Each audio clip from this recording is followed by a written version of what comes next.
Hello and welcome to round 4 highlights of the RTA Virtual Motorsport Formula V Scholarship.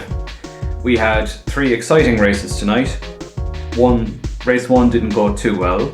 Race 2 we were able to build on what happened at the end of race 1 and make our way up the grid. And for race 3 we were starting just outside of the top 10. So even though we had an unfortunate incident that happened in race 1, we also set our very first ever pole position on RTA, which is something that's incredibly rare to happen. Admittedly, with the slipstream of the V's and the timing was good, but I think the lap was quite good as well. So yeah, overall not a bad night for us. Considering where we started and where we finished, I think we made some great progress through the field and we had a lot of fun racing out there as well. A couple of little bumps and trips along the way, but the nature of the circuit obviously being Brands Hatch Indy meant that quite a lot of incidents happen in this race. It's such a short circuit and only a couple of corners where you can make the difference. So yeah, let's get into it. We begin our qualifying lap in a massive train of cars, and with about 4 minutes to go, the pressure is on. We're only 16th at the moment, but we've got a huge train in front of us and we'll try and maximise this opportunity now. So going into Paddock Hill Bend, take a slight breather on the throttle and ever so slightly nudge the brake to help rotate us. We're at that perfect following distance to Peter McCann where we can kind of maximise our braking zone. Pulling right in on the apex, he might get a slightly better exit than us, but that's okay. That will allow us the perfect following distance to get advantage of the slipstream. He's also got Dear Matumi in front of him, and we don't have the best exit from here, as we can see on our delta. We're coming down slightly, but what makes or breaks this lap is the final corner. We get the perfect amount of rotation and at the perfect line. We're not too far out, we take a nice line in, we get a little bit of oversteer, which actually helps us turn the car, and now we are in a vacuum of cars, and this is where all our time is going to come from. That's a good lap, Kevin. And we cross the line. We just flashed purple crossing the line, and I'm not sure if it's good enough. I see purple on the screen, but I almost can't believe it. I quickly look at my leaderboard here and I have to do a double take because I actually can't believe we're in pole position. Not too fucking shabby at all, Kevin. Holy shit. It's just dawning on the field here that I've just set the quickest lap time, and even for myself at this stage, with a couple of minutes left to go, you still don't want to take that for granted. Like, you don't think you have it. It's pretty good to be setting that at this stage because that means everybody is starting to spread out. But we got the perfect amount of timing. We got the perfect timing really with the cars, the right amount of cars in front of us, so we kind of got fortunate there. And we're about to begin our first RTA race from pole position. Unfortunately, this is where it all starts to go south. So we have our dreaded clutch issue once again. We pull second gear and we get nothing but neutral. So very sadly, a very poor start from us there.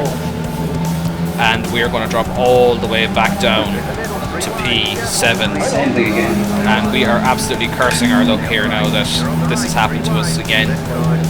It's exactly the same issue that happened at Silverstone, and again obviously I just didn't do enough of a lift at the throttle or whatever it might have been to help us. So yeah, it's when you're using the auto clutch, obviously it can happen to you just as easily too with even going fully manual. It's something that can happen. I'm asking the guys here what I'm doing wrong, but at the end of the day, yes, we have lost a ton of places and a rather embarrassing Mark Webber style start. However, even with this, there's still a lot of battling to go, and honestly, leading the front of this field would be quite intimidating with the level of talent we have in this field. So I'm pretty okay just to be in this position. As we go into lap 2, the field is sorting themselves out. There's a little bit of a gap behind Peter behind us. We're hoping not too much checking happens here. So we're keeping a nice tight line into Druids.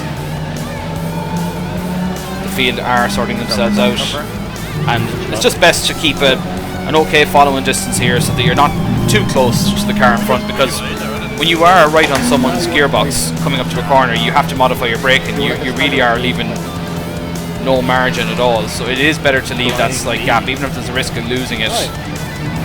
It's better to leave that slight gap there just so that you can maximise your corners and then keep a decent gap on the exit. Because at this stage here, we're not looking to try and take the lead or anything like that. We're not so desperate to go by here. We just want to kind of stay with this lead pack and see if that brings us into play. So we're going into lap 3. And we have a look up the inside here of Connor. Connor shuts the door on us. We have left him plenty of room there. And there's a lot of defensive driving going on from Jordan Kelly up front. We get a decent run onto the back straight, but of course this is the wrong place to be really on the inside. We sort of move over to the right hand side whilst there's space to be up on the inside for the final corner. Dylan McClemens is now peeling through the field. He's just to our left here, so we take a nice tight line just to give him decent room, and we compromise our exit speed slightly there just to make sure that there's no contact. We lose a little bit of ground to the cars in front, but that tow will put us back up again. So a rather unusual thing happens here where Jan just in front of us, I get the feeling that for some reason, I know Dylan's to my left, but I see Jan suddenly appearing to my view, so I touch the brake, and as a result poor Peter McCann had no time to react and slammed straight into the back of us. And rather unfortunately, that is the end of our first race. Nothing really we can salvage from that. Brands Hatch Indy is so short that the car is completely damaged, the car is wrecked. We try and see could we crawl back to the pits, but the car is basically undrivable and we just have to park it and get it towed. There's just no point trying to haul it back to the pits and get that fast repair. It's just the car is not going to steer, and we are absolutely cursing our luck there. So we try and impact assess what's happened here at the replay, and unfortunately for me and for Peter, from the outside here, I'm looking at that bit there where Jan looks like he's slightly checked up in front of us, but from the cockpit it looks like he's a lot closer. So in my head I see Dylan on my outside, I'm touching the brake, but in my own mind this is right, I give Jan the brake and I'll go full throttle again. And unfortunately at that time it catches Peter out. He's following us, and it is something that's slightly unexpected. We have technically downshifted to third there, and Dylan's gone to our outside. So it was a combination of me getting caught out and Peter getting caught out, unfortunately. And just through RTA rules, if you are the chasing car following through a corner, then you make contact with that car in front. It's on the car behind to make sure nothing happens. But it's unfortunate. It's something that happened to us earlier at Lime Rock Park this season, similar sort of incident. So we rejoined the circuit at the end of the race. We're chasing a couple of lap cars here, but there's absolutely no reason to be interfering with this fight here that's going on. There's a couple of scholarship drivers here in front of us, and we don't want to be getting involved in their scrap. They're fighting what they can to get whatever championship points they can get for it. So we kind of sit in behind them here. There's no point in us trying to undo the damage. The damage is already done. We have finished on the road in last place to P31. I see Robbie Cannon's actually down P32, so yeah, P31 in that race, and a very, very tall order for us now in race 2. That means that is where we're going to be starting from. So the only way is up here really for us. So we get ready for race 2. We put race 1 behind us and we get underway. We don't make the same mistake, and we make a very good start this time. We give a little bit more leeway on the throttle, changing gear, and that seems to have helped our neutral problem. So we're driving up the inside of INDY-Vee into our corner here into turn 1, and we've made 2 places into turn 1 already. So again, we're at a nice gap in front of us here where when the field bunches up, at least there's time to react. And that's actually one of the most things I'm slowly starting to learn with the Formula V's, is leaving that gap there, particularly in the sim at least, to be able to give yourself space, give yourself time to react, because if you go bumper to bumper with people, you're just going to ask for trouble. So we're up another position, and we see a bit of a chance coming up here at the inside of the final corner. We have a little push at Gerald, but Gerald goes a bit deep in the brakes and he goes wide. We make a position there. It looks like Sean has gone off the track, and from lap 1 we've gone from P31 to the heights of P26. So with all the battling that's going on in front of us, there's still a fantastic opportunity to move forward here in this race. It is that kind of track whereby it will generate those sort of incidents, and as we can see, a couple of drivers running wide at turn 1 already, and we're slowly picking up the places. So Ronan Keane here in front of us, and Ronan is, we're looking as well at the cars just in front of us as well. Like, the important thing is, whilst you're following cars, you need to look out for on-track incidents that may happen in front of you. So So we're chasing Ronan here into the final corner. Big break there, lads. And we've got Dara just behind us as well, ready to take advantage. So we see a little bit of a gap. We try and keep it tight to the inside. Another car has gone off, so that's another place for us. So we've just go alongside Ronan, and we're now up the inside. We've got Dara just behind us, and Ronan's alongside us. Dara's going to give us a bit of a bump draft, which is sort of... We get another little push here from Dara. No, Dara, thank you. You don't want to be getting too many of them. And as we go into turn 1, we get the mother and father of opposite lock moments, and we somehow keep the car off the road. That I think even Ronan probably thought I was heading off the track there in reaction. So, oh, fair play, lads.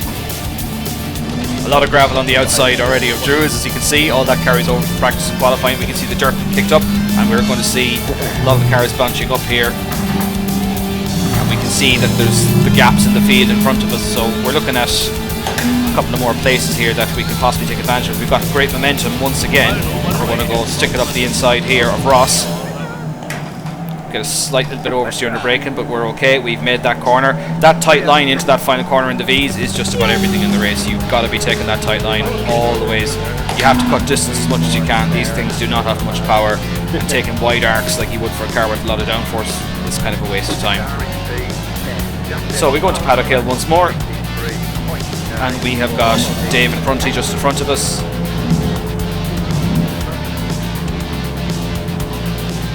Keeping that nice tight line there all the time into Druids as much as we can. It's worth just keeping it tight, making sure that you're not inviting anybody to have a go up the inside. And there's been a big incident in front of us, and we take a slightly tighter line on exit just to make sure we avoid all of that. And that's been a monumental gain in track position for us. At least 6 to 7 cars were involved in that incident, and we've got very fortunate there. Yeah, it looked like a very unfortunate incident again, and of course when you're that closely bunched up, it's luck of the draw. Place and timing is everything with these Formula V's, and luckily in that particular time we were in the right place at the right time. So that has now pulled us up from P22 up to P16, so we've gone lap 5 and we have made we've made 15 places. So we now move on to lap 13, and we've spent the last while catching up. We're now running in P12. And an unfortunate incident here between Emma and Diarmid has caught us out. I probably could have done better. I'm here cursing the cars that have just helped me go off the track there, but however I definitely should have been a bit smarter in terms of leaving the space and realising that a serious battle was going to happen, and cars are spinning off all over the place. So this is going to basically leave us in P12 in race 2. So we've gone from 31st to 12th, which is amazing progress to make. We're just outside the top 10. We still have a great chance of some fantastic points in race 3. So had that incident not happened, we might have finished P9, but we definitely wouldn't have been anywhere near enough to get P8. So yes, a minor thing there in race 2, but ultimately it was not damage limitation stuff. It was just a real catching us out. So we're starting race 3, the longest race of the night, 20 minutes. And we're getting underway. Sean McClemens gets an amazing start beside us. I must write to Sean and ask him how he does his starts. So we're going into Paddock Hill once again, and we've got Paul on our inside. We gave him plenty of room, and the car has gone off there to the left hand side, and it's unfortunate for them. Be on the inside at all costs in these early laps where you can, for every corner, with the exception maybe of the left-hand kink coming up here, and the next one as well. So the leading pack are fighting away and keeping it fairly smooth and clean with these open couple of corners. They all want to be able to not fight too much for position. So we're keeping in touch with the pack at the moment. Currently we are running P9. So Jordan Kelly is just up the road in front of us. Again, we've got a nice big gap. If there's going to be a big check up, there's cars fighting here, there's going to be a big check up here coming into turn 3. This might be a chance for us. And we hear Jordan say he's backing out of it, and we take advantage of that. Oh Jesus, they're 5 wide. I'm getting out of that. You can kill yourselves all. So there's a free gap there on the inside, free space, and a very rare thing happens. We overtake Jordan Kelly. But Jordan has said, oh, you cheeky so-and-so, I'm not letting that go away. and I make the mistake here of cutting to the inside here, which is the wrong place to be. I should be kind of hanging it back on the outside really, because there's just no way you're going to hang this all the way around into the final corner. Jordan is already up there inside, we give him plenty of space there, and with that even Paul has a look at us as well, so we've gone a bit too wide into that final corner, and Jordan has got that place back. You can be 0 to 0 very quickly in these V's, and Paul is right alongside us. He's getting a good slipstream as well, and there's a lot of swerving going on into turn 1, and we're backing out of it here a little bit, hoping not to get involved in any further incidents. We let Paul go. Jack Wynne now is right behind us, and Peter McCann is there as well, who's also made some decent progress from the back of the grid. And we go up the inside of Paul, but Paul isn't letting this fly at all, so Dara here has gone off the track here, and we have to give the space to Paul there. Peter is also just behind us, so we have to be careful not to. We kind of got fortunate there that Dara went a bit wider than he did, and we're still fighting for position, so we have another off track. So in all that calamity, Paul has done very well here to take advantage, and unfortunately we are now losing out to that field in front of us, and we're going to have to do the best we can to try and catch them, and hopefully that the amount of checking up they do in Druids will help them negate any slipstream advantage they have. We can see Jack Wynne and Peter fighting it out here into Paddock Hill. So we get a run here on Paul once more, and we go up the inside. Jack is going up the inside of Peter into Druids, and we've built a nice little bit of a gap there. It's now lap 4, we are 1.3 behind, and it's going to get very challenging. We've built a nice little gap in front of us here, but unfortunately for myself, the next lap or two hasn't been the best performance trying to catch up with that field. So the field has pulled away from us, and we now got Jack Wynne all over us on lap 7. We go a little bit too deep into Paddock Hill, and we're going to try and go defensive. We briefly touch the gravel, that's killing momentum. We try and get over early, and that was nip and tuck there between me and Jack. But however, at the same time, I have to realise I don't want to be fighting these guys too much, because the field in front is now 2.4 ahead of us, and to be able to catch that pack, we cannot fight too much wherever we can. So Jack has got a run on us here. We'll see how he goes into the final corner.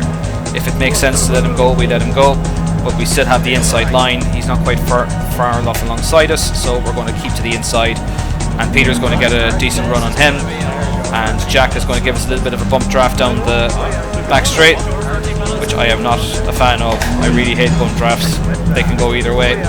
Peter's got a run on us, and we've got Diarmuid Toomey there in the background as well, all looking to have a go. So almost slightly, I think Peter was slightly tentative with that first quarter after what happened before, and I'm slightly tentative going into turn 2 in case he might decide to throw it up the inside, and I decide to take a slightly wider line just in case he decides to throw it up there. You don't have to be terrified to get this. Once bitten, twice shy, Peter. So anyways, we're pushing along here, and we basically talk to Peter. We kind of say, look, Go ahead, as Peter, you might have more pace than me. if the guy's basically just informing him, look, the gap is opening up in front of us, if you get a clean run, just overtake me. And it's a dangerous thing to do that, to try and lift to let someone go, because as you can see, we've got a very determined Jack Wynne and Diarmuid Toomey right in Peter's wheel tracks, and I can't quite see them yet, but Peter now moves out to the left hand side. I say, right, well, I don't want to be chancing side by side into turn 1, so I'm going to back out of it slightly early, but waiting to take full advantage. There is Jack positioning his car perfectly well, and he's got the run on me on the inside. I can't take a late defensive move this time, I have to give him the space, and Diarmuid has gone right round to the outside, so I decide to back out of it, just let the two guys go. The two guys are very quick, leave the space on the inside, and there's no point fighting this now any further. The right thing to do now is, Peter's quite good in clean air, and Paul, look at Paul, still there in the mix. He is not letting end go of this battle at all. So we decide here, look, we'll tuck in behind the guys and we'll let the slipstream take care of things for us. We now have lost that gap to the front. There's no point in us trying to do any heroics and chase them. And Diarmuid has a little bit of a wobble there against Jack in the final corner, and we've got Paul all over the back of us as well. So we've got a decent gap now to Jack, but unfortunately we've lost the strength of the toe, and we've got Paul all over us having a look into Paddock Hill. So he goes slightly wide, we have to take a slightly tighter line just to give him the room and give him the space. And but that tighter line, it has worked out for us, and that has allowed Diarmuid back through. Paul has taken the slightly wider line there. So we're now on lap 11, and we can see a couple of cars going off in front of us, so we're getting a donation. Unfortunately for Jan, looks like he's run wide, looks like he's had an incident. And the Formula V lottery is taking place here in race 3. Everybody wants a chance at the podium. I mean, I was on the curb and everybody.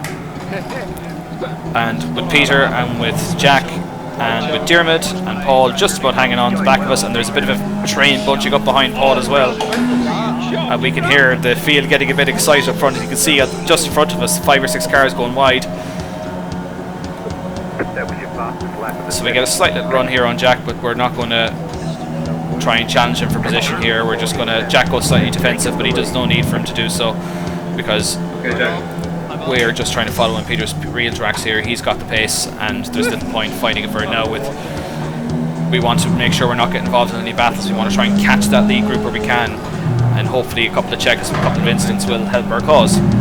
So we're currently in P11. I think I've got 4 from your off track, where we've had 0. Oh, and the car has gone wide here at the final corner, so that's going to now put us into the top 10. I'm still in it anyway. A lot to be said for keeping your cool in the Formula V's. So now we have Dylan McClements. There's been that incident has now brought Dylan McClements back towards us. And just as we're hoping that those little checkups and incidents actually help our cause. And Peter goes very defensive, or Dylan goes very defensive on Jack. And there's a good scrap happening here between these two. However, Peter is sneaking away up front, and he's just about within the coattails of catching the toe of the car in front of him. So this is going to work out nicely for Peter. And the two guys are just battling away here, fighting for position. And in our head here, look, we just have to let this battle play out. We can't really try any heroics. We don't want to be getting involved in any more incidents in this race if we can. So Dylan and Jack are going wheel to wheel, really going wheel to wheel. At the couple of times they've been bagging wheels all the way down the straight, Dylan making his intentions very clear. We're going to go 3 wide to see can we distract them. We're going to back out of this slightly early. Jack goes straight on into turn 1 and takes Dylan out. And it's a bit of a racing incident between the two of them, unfortunately, as it was judged after. And at the meantime, we did not see Dermot sneaking right up the inside of us. I mean, my virtual mirror, I didn't see Dermot. And Darren nearly got us there as well, so... Yeah, that just goes to show you with sim racing, compared to the real thing, without your virtual mirror, even without a virtual mirror, you need to be using the real mirrors, and you need to have them positioned properly. Now, I run an ultra-wide monitor, so I actually have full view of the mirrors. This window is narrowed down. But obviously I wasn't paying heed to my spotter at that point, just as reacting to the incident happening and unfolding. So eventually myself and Dermot swap a few more places, and we finish P5 in our 3rd race. And rather amazingly, we've recovered back from the end of race 1 P31 to P5 in race 3, and that's as good as we could possibly have hoped for, given everything that's happened. And could have been maybe that gearbox mistake at the start. I need to practice the hell out of them more so than I need to. Like, it's funny, it's only it seems to have reared its head in them instances in the RTA races. I've tried pre-practice starts, and now that I've got the telemetry map on, I'll probably see exactly what I'm doing in terms of lifting the throttle, not lifting it enough or whatever. So hopefully now that doesn't happen again, because we really can't afford to be losing race positions like that. We could be getting much better results if we can iron out those few little mistakes. So if you made it this far, thank you very much for staying with me, and I hope you enjoyed the racing. Please drop down a like, write down a comment, and let me know how your race went. Until the next time, have a good one.